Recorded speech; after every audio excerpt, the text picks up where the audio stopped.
Muchas gracias, gracias Alejandro. Prometo que no voy a usar los 25 minutos.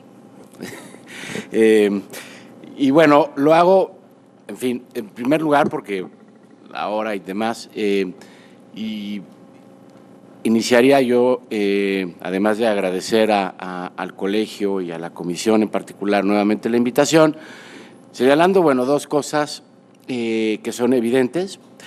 La primera es que no soy abogado, entonces si digo algún disparate, sabrán disculparme. Y la segunda es que ayer espero haber expuesto con razonable claridad lo que hacemos en la Comisión Nacional de Arbitraje Médico, no lo voy a repetir.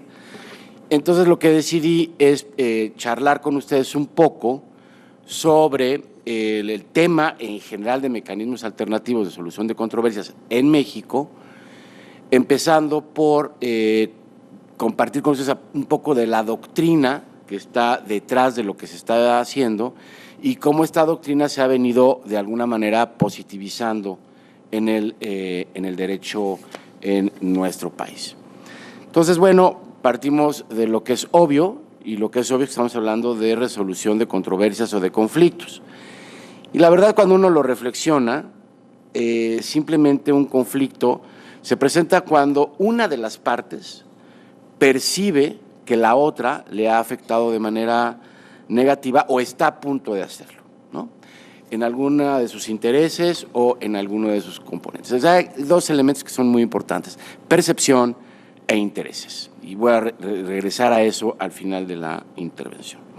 Entonces, en el caso particular de los servicios de atención médica, pues es básicamente una expresión de insatisfacción sobre un servicio. Ustedes como abogados lo saben mejor que yo. Para resolver un conflicto, en general, tenemos dos vías: la vía adversarial contenciosa o la vía no adversarial. A alguien que no es abogado, que fuera un lego, le diríamos: hay una manera destructiva de resolver un conflicto y hay una manera constructiva de resolver un conflicto. Ustedes saben los mecanismos contenciosos, pues básicamente hay un conflicto, ambas partes reconocen que hay un conflicto y no son capaces de resolverlo por ellas mismas. Y por lo tanto, alguien más, un tercero, decide por estas partes, lo que implica que al final, generalmente, una parte gana y la otra pierde.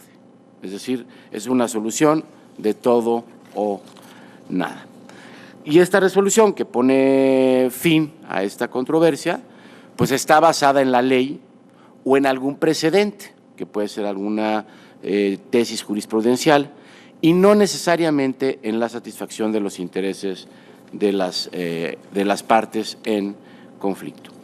Cuando esto lo comparamos con los mecanismos, digamos, no adversariales o alternativos, hablamos de poder resolver estas controversias con la participación de los que están involucrados. Es decir, digamos, es una forma más democrática de resolver un conflicto para que ellos mismos puedan encontrar una solución o determinar lo que más convenga a los intereses de ambos. Nuevamente, el concepto de intereses. Aquí se privilegia la cooperación, la tolerancia, el diálogo y una componente muy importante que es el componente empático, la empatía, que ayer también nos hablaron de ello de manera, creo que con mucho tino y prudencia. Entonces, actúan las partes juntas, cooperan entre ellas, trabajan unidas y cuentan con un mecanismo de control del procedimiento, de tal manera que se garantice que su decisión sea la que prevalezca. Entonces, aparentemente eso significa que con estos mecanismos todo el mundo se beneficia y la decisión podrá ser posteriormente, si así fuera el caso, revisada o no, o finalmente se da por concluido el conflicto. Cuando hablamos de estos mecanismos de solución de controversias, de estos mecanismos alternativos no adversariales, básicamente la doctrina reconoce dos: los autocompositivos y los heterocompositivos. La autocomposición, si ustedes lo saben muy bien, es una situación en donde se resuelve, ya sea de manera unilateral o bilateral, durante el desarrollo de un procedimiento. Quiere decir que las partes, en este caso en conflicto, arriban a una solución por su propia decisión, aunque en algunos casos puede valerse de algún tercero, pero solamente como facilitador para que coadyuve mediante la comunicación al logro del acuerdo. Es lo que hace básicamente un mediador.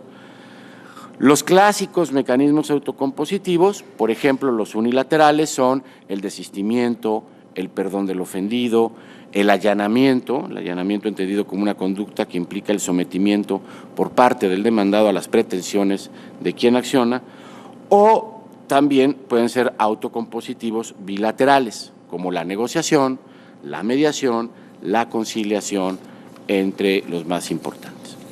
Esos son los autocompositivos. Los heterocompositivos se relacionan con una solución que es impuesta desde afuera.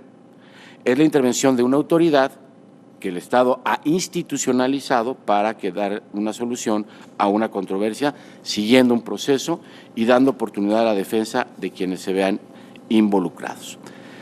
Es decir, la heterocomposición pura se da en el proceso judicial, sí, se caracteriza por el sometimiento de las partes, sí, a la decisión de un tercero, también.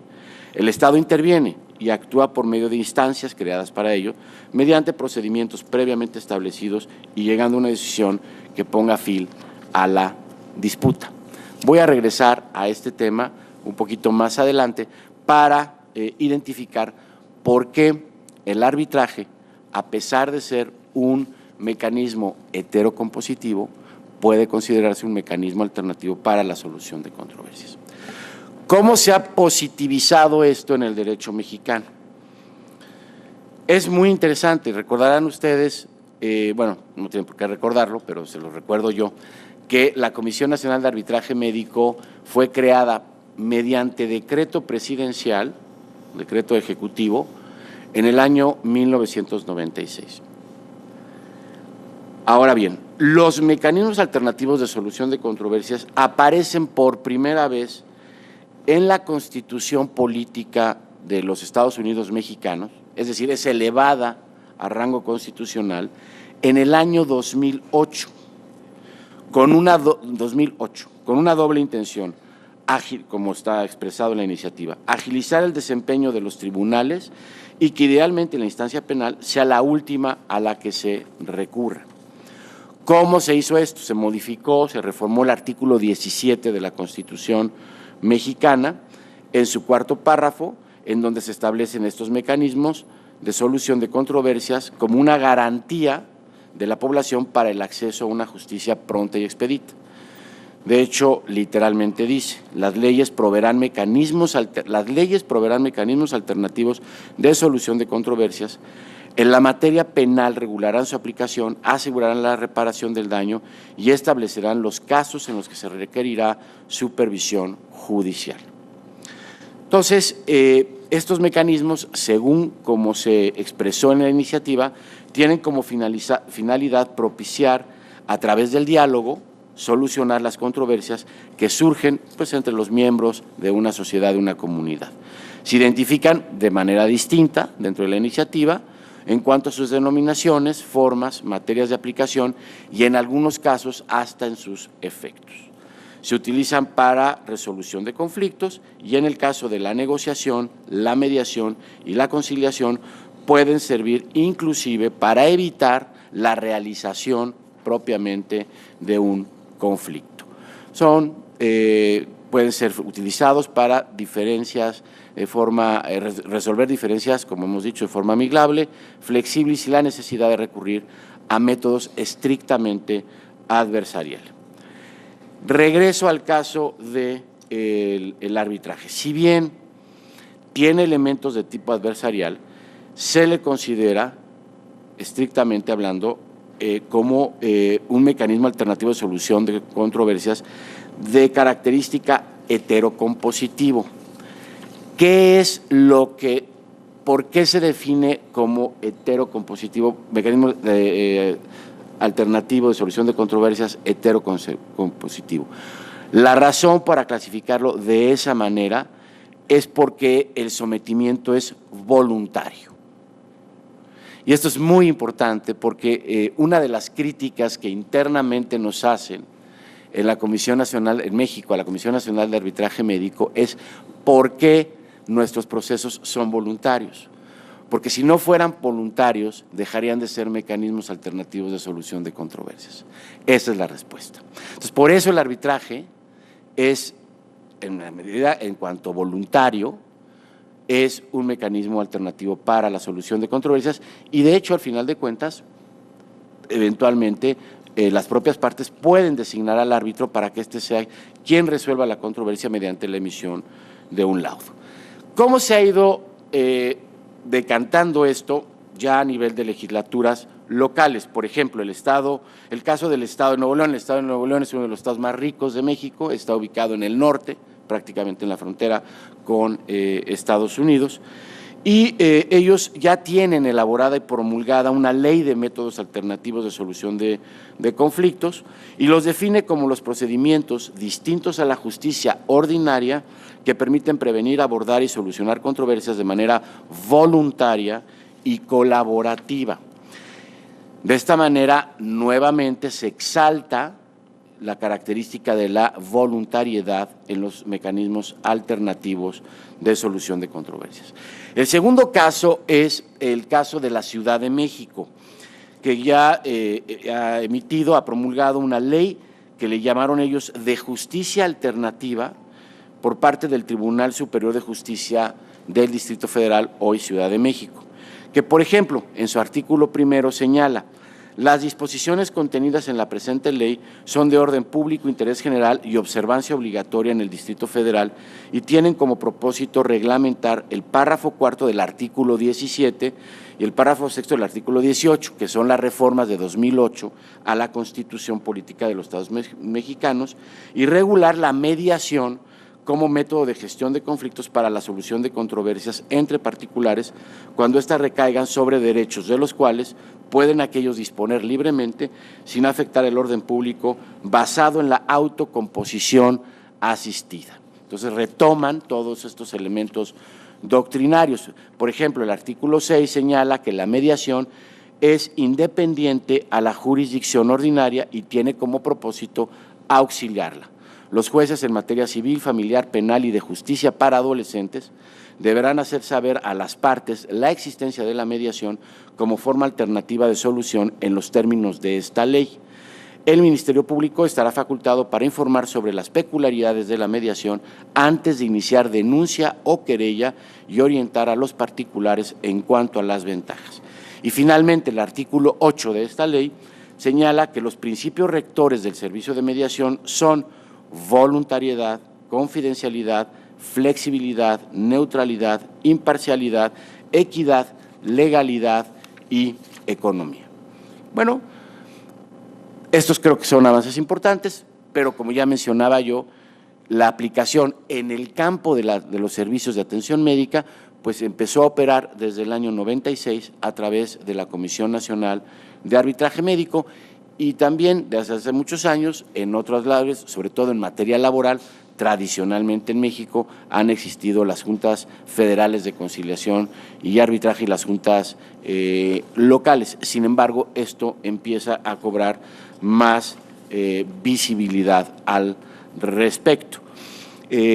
No les voy a mencionar más de los elementos que ya conocen o que ya les compartí con ustedes el día de ayer, de parte de la Comisión Nacional de Arbitraje Médico.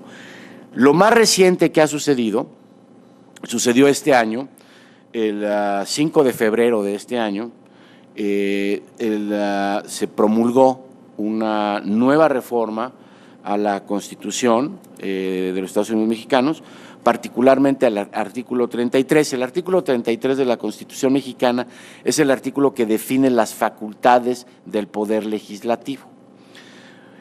Y entonces se modificó este artículo para señalar, en la fracción que no voy a mencionar, su facultad para expedir la ley general que establece los principios y bases en materia de mecanismos alternativos de solución de controversias prácticamente para todas las materias, excepto para la materia penal, porque en paralelo se promulgó una ley para la aplicación de mecanismos alternativos de solución de controversias en el ámbito federal en materia penal. Entonces, algunas entidades, algunos estados se adelantaron, ya el Congreso Federal ha logrado pues que vayamos caminando en este mismo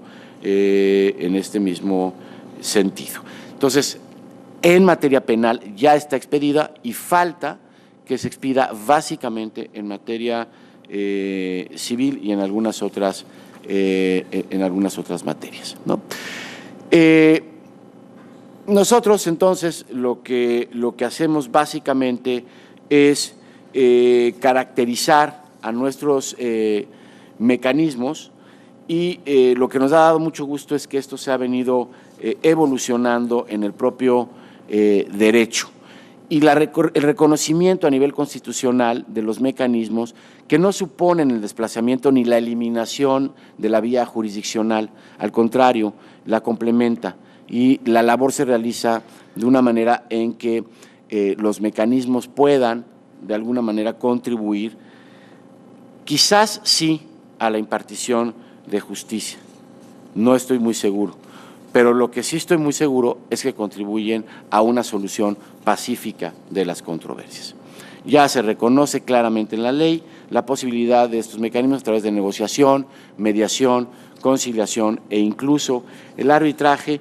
No voy a entrar a particularidades de cómo está definido, lo más importante es el tema de la voluntariedad en el cual sí quiero enfatizar y concluir de alguna manera en que son mecanismos que lo que buscan es restituir la confianza de manera voluntaria y hay, digamos, un esquema en un triángulo en donde uno puede ver cómo la negociación, la mediación son elementos que generan más confianza y que a su vez por eso son más poderosos a diferencia de los mecanismos que son las vías heterocompositivas e incluso las vías o la vía jurisdiccional.